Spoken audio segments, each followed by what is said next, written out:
When you want to download some apps or game from Play Store, you can see that this app won't work for your device. In this video, I show you how to fix this app won't work for your device problem. For solving this problem, go to settings, then go to apps, then go to see all apps. Now search for Play Store,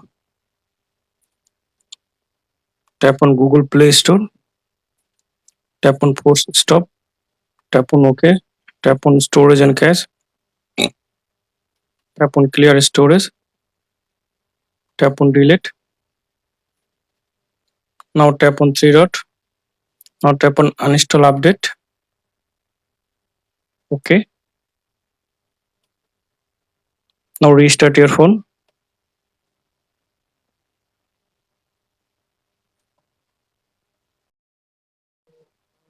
After restart your phone, now open Play Store.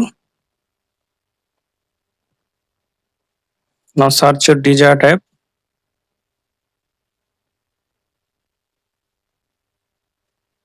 Now you can install.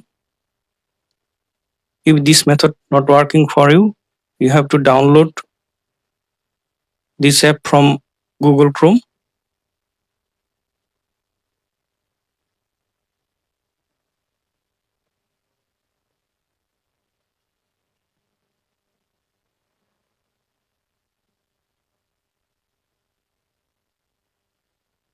Now I hope that this method fix this app won't work for your device problem.